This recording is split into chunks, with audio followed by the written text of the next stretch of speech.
Okay, well, welcome back. We're going to do our second problem right here from how to solve equations using the sum and difference formulas. And when do you look for that? All right, right here we have an equation. We're going to try to solve this without our calculator. Yes, without our calculator. So we're looking at that tangent of x plus pi, cosine of x plus pi over 2 equals 0. Notice that we have two angles that are being added together. Guess what? We're going to use the sum and difference rules in this puppy right here. This is going to be alpha, this is beta, this is alpha, and this is beta here. Okay, for a tangent of x plus pi, we know tangent is the same thing as sine of x plus pi, and we have that right there. And on the bottom, we're going to have cosine of x plus pi right there, okay?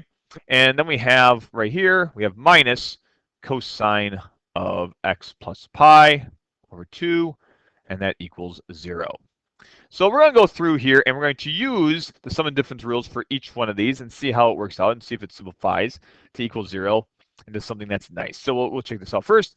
So first off, what we have is, I'm going to take this, move it down, put it right there so we can easily see it when we're assessing this.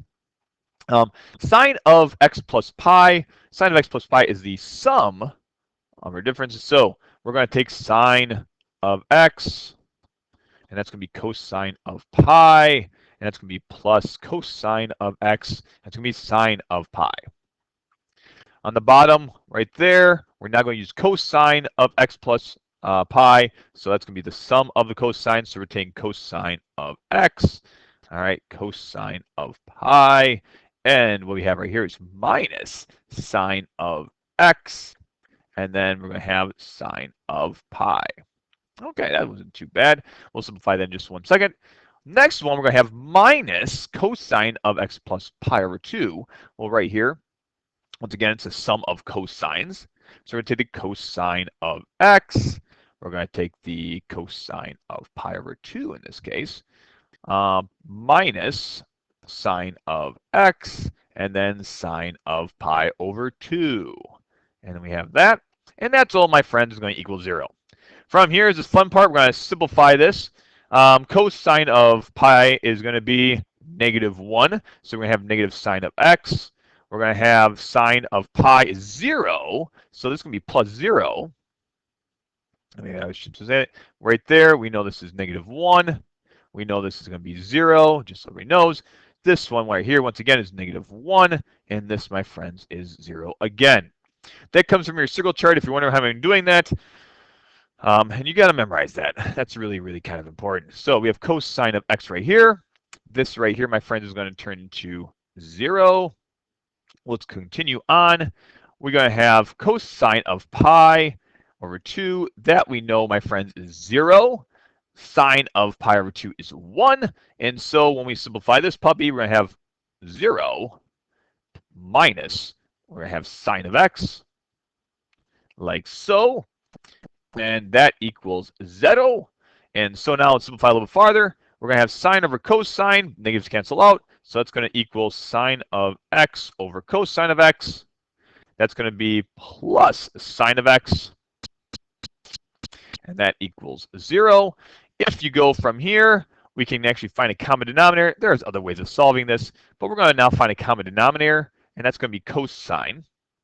So we're going to have sine of x plus sine of x cosine of x all over cosine of x. And we're going to set that equal to 0. Okay. From here, we're going to factor out sine of x, do a little algebra, if you want to know Spanish. Joke. All right. We're going to take the numerator, set that equal to 0.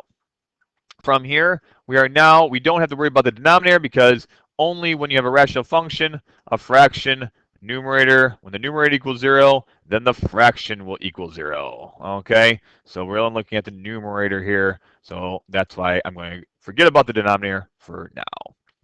All right, we don't need that. And so from here, we're going to now split this up. We're going to find when sine of x equals 0, and then 1 plus cosine of x when that equals 0. Sine of x equals 0. Well, we know that equals 0. Well, remember what we're doing. We're going from 0 to 2 pi, not including 2 pi. And so what we have is sine of 0 as at 0 and at 2 pi. However, we don't need to include that because that's an open interval. Open interval. So right now we have one solution here at 0.